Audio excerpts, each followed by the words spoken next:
Telugu capital భక్తి టీవీకి స్వాగతం సుస్వాగతం. నేను శ్రీలక్ష్మిని. ఈరోజు మనతో శ్రీ శివకామేశ్వరి ఆనందమయ్య అమ్మ ఉన్నారు. శ్రీ శివకామేశ్వరి గారు నమస్కారం అండి. నమస్కారం శ్రీలక్ష్మి గారు. శివకామేశ్వరి గారు, మనము అమ్మవారు చిదగ్ని కుండంలోంచి ఎలా ఉద్భవించారు చెప్పారు. అవును. దైవ కార్యం ఎలా పూర్తి చేశారన్నది చెప్పారు. అవును. ఉజ్జద్భాను సహస్రాభ చతుర్బాహు సమన్విత ఎలా చేశారండి అమ్మవారు? తప్పకుండా వివరిస్తానండి. నమస్కారం శ్రీలక్ష్మి గారు. అందరికీ శ్రీమాత్రే నమః, శ్రీ గురుభ్యో నమః. మనము ఒక్కసారి జ్ఞాన శ్లోకాలు కాకుండా సహస్రనామంలోంచి శ్రీమాత దగ్గర నుంచి శ్రీమాత శ్రీ మహారాజ్ఞి శ్రీమత్ సింహాసనేశ్వరీ చిదగ్నికుండ సంభూత దేవకార్య సముద్యత ఉద్యద్భాను సహస్రాభా చతుర్బాహు సమన్విత. ఇక్కడ మనము అమ్మవారు చిదగ్నిలోంచి అంటే జ్ఞానాగ్నిలోంచి ఉద్భవించి దేవకార్యం చేసిందని. దేవకార్యం అంటే చెప్పానుగా, అందులోనే వాడు దూకేశారు దేవతలందరూ, ఆహుతులైపోయారు, అందరూ దూకేశారు. దేవకార్యం మళ్ళీ శక్తివంతుల కింద అమ్మవారు వారిని మరీ సృష్టించారు. ఇక్కడ దేవకార్య సముద్యత కింద చెప్పుకున్నాం. ఇక దేవతలు బయట దేవతలందరికీ శక్తినిచ్చేసి దేవకార్యం చేసేసారు. ఇంకా అవల భండాసురోధైతే కదా దేవకార్యము. ఇక్కడ దేవతలు శక్తినిచ్చారు, శక్తి వచ్చింది దేవతలకి. ఈ శక్తి వీళ్ళందరూ బయటకు వచ్చేసారు. అమ్మవారు రావాలిగా.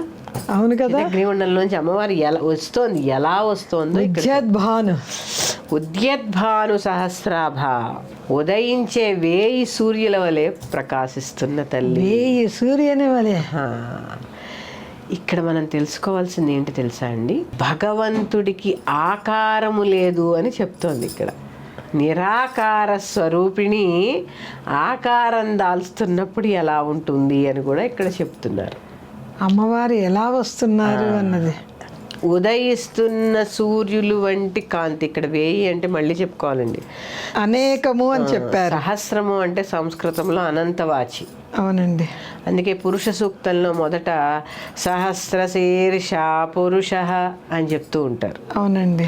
అంటే సహస్రశీర్షం అంటే 1000 తలలు ఉన్నవాడు కాదు, అనంతమైన శిరస్సులు ధరించిన వాడు. ఇక్కడ పురుషుడు అంటే మగవాడు కాదు, పరబ్రహ్మ, నిరాకార స్వరూపుడు. నిరాకార స్వరూపుడు. 1000 తలలు అంటే అనంతమైన శిరస్సులు ధరించిన వాడు. అందుకే అనంత పద్మనాభుడు అయ్యాడు ఆయన. అవును కదా. అనంత పద్మనాభ స్వామి. ఇక్కడ చూడండి అమ్మ కూడా ఇక్కడ. అందుకే చూడండి ఎలా ఉదయించింది. ఉద్యద్భాను సహస్రాభ. మనం ఏమనుకుంటున్నాము, 1000 మంది ఉదయించే సూర్యుల యొక్క కాంతి అనుకుంటున్నాం. కాదు, లెక్కలేనటువంటి సూర్యులు, అనేకము, అనంతమైన సూర్యులు ఉదయిస్తున్న కాంతి. అందుకే సైన్స్ ప్రకారంగా చూసుకున్న భౌగోళిక శాస్త్రంలో చాలా మంది సూర్యులు ఉన్నారని చెప్తూ ఉంటారు. చాలా మంది సూర్యులు ఉన్నారని చెప్తూ ఉంటారు.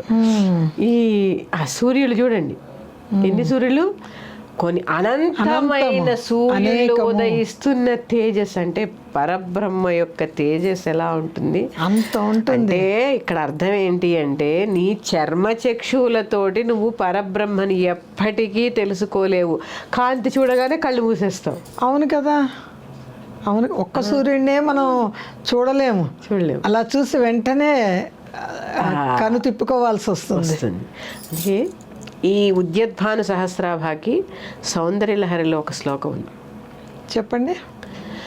అవిద్యానామంతస్తిమిరమిహిరద్వీపనగరీ జడానాం చైతన్యస్తబకమకరందశ్రుతిఝరీ దరిద్రాణాం చింతామణిగుణనికా జన్మజలధౌ నిమగ్నానందంస్ట్రా మురరిపువరాహస్య భవతి. ఇక్కడ అమ్మవారి యొక్క పాదరేణువు అజ్ఞానంలో ఉండేవాడికి జ్ఞానకాంతి. అవిద్యానామంత స్థిమిరమిహిర ద్వీపనగరి. తిమిరము అంటే చీకటి. అమ్మవారు ఎలా వచ్చింది? చీకటిని చీల్చుకుని ఉద్యద్భాను సహస్రాభా కింద ఉద్భవిస్తోంది. అంటే 1000 సూర్యుల కాంతితో, 1000 సూర్యుల కాంతితో అవిద్యానామంత స్థిమిరమిహిర ద్వీపనగరి జడానాన్ చైతన్య స్తబక మకరంద శృతి జరి. జడానాన్ చైతన్య, జడమైన వాటికి చైతన్యాన్ని ఇస్తూ ఉద్భవిస్తోంది. అంటే అమ్మవారి యొక్క వర్ణన, తత్వ విచారణ. అంటే మన సౌందర్యలహరి వేరు, లలితా సహస్రనామం వేరు అనుకుంటాం. కాదు, రెండు ఒకటే. ఉద్యద్భాను సహస్రాభ అన్న సౌందర్యలహరిలో 3వ శ్లోకానికి రెండు ఒకటి.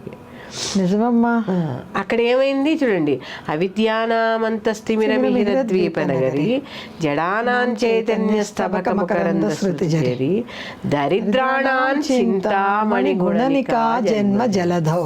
ఇక్కడ దరిద్రం అంటే డబ్బులు లేకపోవడం ఒక దరిద్రం అయితే, జ్ఞానం లేకపోవడం కూడా దరిద్రమే. ఇంకా ఎక్కువ దరిద్రం అండి. ఈ దరిద్రాన్ని పారద్రోలడానికి దరిద్రాణాన్ చింతామణి గుణనికా జన్మజల. చింతామణి అనే గుణాన్ని అమ్మవారు ఏం ధరిస్తుంది? చింతామణి ధరిస్తుంది. ఎలా ఉద్భవించింది? ఇలాగ ఉద్భవించింది. ఎలా ఉద్భవించింది చూడండి. అజ్ఞానులలో ఉండే తిమిరాంధకారాల్ని నశింపజేయడానికి జ్ఞానకాంతితో, సహస్ర సూర్యుల యొక్క కాంతితో ఉద్భవిస్తోంది. అందుకే చూడండి, మనకేమవుతుంది? ఉదయము సూర్యుడు ఉదయించినప్పుడే వెలుతురు వస్తుంది. అవును కదా. అవును. జ్ఞాన ఫలకంలో ఈ జ్ఞానాగ్నిలోంచి అమ్మ ఉద్భవించినప్పుడే మనకి వెలుతురు వస్తుంది. నిజమే కదా. అందుకని ఎలా ఉద్భవించిందమ్మా? ఉద్యద్భాను సహస్రాభ. ఇంకా ఏం చెప్పుకున్నాము? భగవంతుడికి ఆకారం ఎలా ఉంది? భగవంతుడు కనిపించాడని కానీ అబ్బా పెద్ద వెలుతురు వచ్చిందంటారు. సూర్యుడిని చూస్తేనే చాలు మనసు. సూర్యుడిని కాదు, చూడండి కొంతమంది ఎక్స్పీరియన్స్ అవుతుంటారు. వెలుతురు కనిపించిందండి అంటే యోగంలో పెద్ద వెలుతురు కనిపించిందండి అంటారు, చెప్తారు. ఎలా? నాకు మా నాన్నగారు చెప్పారు. అమ్మవారు ఆయనకి పెద్ద వెలుతురుతో బయటకి ఇట్లా వస్తున్నట్టు దర్శనం ఇచ్చింది. ధ్యానంలో కూర్చున్నాం. ఆయన చెప్తారు, అసలు ఆ కాంతి అమ్మలు నేను ఎప్పుడూ చూడలేదు. ఆ కాంతి అసలు నేను ఆ ధ్యానంలో కూడా ఆ కాంతి నేను చూడలేకపోయాను. నా నాన్నగారు నాకు చెప్పారు. అంటే చూడండి ఎంత కాంతి. ఆ కాంతి మన కళ్ళతో చూడలేము. అంటే భగవంతుడిని, ఆ పరబ్రహ్మాన్ని మనము చూడలేము. చూడడానికి ముందు ఆ వెలుతురు ఉద్భవించి తర్వాత ఏమైంది చూడండి. ఉద్యద్భాను సహస్రాభ చతుర్బాహు సమన్విత. ఇక్కడ ఉద్యద్భాను సహస్రాభ అంటే అంత వెలుతురు. ఈ సృష్టి అంతా శ్రీచక్రం అంత వెలుతురు. ఆ శ్రీచక్రం అంత వెలుతురు అయితే చతుర్బాహు సమన్విత. ఇక్కడ చాలా ఉందండి. చతుర్బాహు సమన్విత గురించి కూడా చాలా చాలా తెలుసుకోండి. ఇప్పుడేగా దేవకార్య సముద్యత కింద ఉద్భవించింది ఆవిడ. అంటే దేవతల యొక్క కార్యములు నిర్వర్తించడానికి అజ్ఞానమనే తిమిరాంధకారాలని తొలగించి జ్ఞానమనే చిదగ్నిలోంచి ఉద్భవించి ఉద్యద్భాను సహస్రాభ కింద ఉద్భవించి అంత కాంతితో ఉద్భవించింది. ఎలా ఉద్భవించింది? ఇక్కడ ఉద్యద్భాను అంటే ఆకారం లేదని చెప్పుకున్నాం. మరి చతుర్బాహు సమన్విత కింద చెప్పుకుంటే ఆకారం లేని ఆవిడ ఆకారం దాలుస్తోంది. నిరాకార స్వరూపిణి ఆకారాన్ని దారుస్తోంది. ఉద్యద్భాను సహస్రాభాలో అంటే చతుర్బాహు సమన్విత మన కోసమే. ఇక్కడ మన కోసం అక్కడ ఆకారాన్ని ధరిస్తోంది. ఇక్కడ అందుకే ఉద్యద్భాను సహస్రాభాలు ఇంకా ఏం చెప్పుకోవాలి తెలుసా? శ్రీమాత, శ్రీ మహారాజ్ఞి, శ్రీమత్ సింహాసనేశ్వరి. అక్కడ ఉన్న అమ్మని దేవతలందరూ ప్రార్థిస్తే చిదగ్నిగుండ సంభూతగా ఉద్యద్భాను సహస్రాభాగా కాంతిగా కనపడింది ముందు. సహస్ర సూర్యుల వెలుతురుతో దర్శనమిచ్చింది ముందు. మరి వీళ్ళు అంత కాంతి చూడలేరుగా, చూడలేరు కదా, అంత వెలుతురు చూడలేంగా మనం. అందుకని ఏం చేస్తోంది, చతుర్బాహు సమన్విత కింద ఆకారం దాలుస్తోంది. చతుర్బాహు సమన్వితగా ఆ వెలుతురు శ్రీచక్రంగా ఆకారాన్ని దాలుస్తోంది. అమ్మ ఎక్కడ ఉంటుంది, శ్రీచక్రమే. శ్రీచక్ర రాజ నిలయ కదా ఆవిడ. మరి శ్రీచక్రం లేకుండా ఆవిడ సింహాసనేశ్వరి అందులోనే కదా కూర్చుంది. ఆ శ్రీచక్రం కింద ఆవిర్భవిస్తోంది. ఎలా, అందుకే చతుర్బాహు సమన్విత అంటే అర్థం ఏంటి అంటే, శ్రీచక్రంలో ఇక్కడ ఉద్యద్భాను సహస్రాభ తర్వాత మనం చతుర్బాహు సమన్వితకు వచ్చాము. చతుర్బాహువులు కింద భూపురత్రయము. శ్రీచక్రంలో మొదటి ఆవరణ, బిందువు నుంచి చూసుకుంటే చివరి ఆవరణ, కింద నుంచి చూస్తే మొదటి ఆవరణ. భూపురత్రయము స్క్వేర్ రేఖలు ఉంటాయి 4. ఒకటి చూడండి, 1 2 3 4 గుమ్మాలు ఉంటాయి. 1 2 3 4 అయిన రేఖలు ఎలా ఉంటాయి, స్క్వేర్ ఉంటుంది అక్కడ. స్క్వేర్. చతుర్బాహు స్క్వేర్ అంటే ఏంటి, చతుర్బాహు సమన్విత అంటే శ్రీచక్రం కింద ఉద్భవించింది అమ్మవారు. చతుర్బాహు సమన్విత అంటే ఏంటి, 4 చేతులు కలది, 4 బాహువులు కలది. 4 బాహువులు కలది అంతే కదా. అవును, చతుర్బాహువులు. చతుర్బాహు సమన్విత అంటే 4 బాహువులు కలది. మరి ఈ 4 బాహువులు ఏమిటి, తప్పకుండా ధర్మ అర్థ కామ మోక్షములు. 4 బాహువులు ధర్మార్థ కామ మోక్షాలు. అర్థ కామ మోక్షములు. అలాగే వేదములు, యజుర్వేదము, ఋగ్వేదము, అధర్వణ వేదము, సామవేదము. 4 వేదములు. 4 వేదం. అమ్మవారు చూసారా, చతుర్బాహు సమన్విత.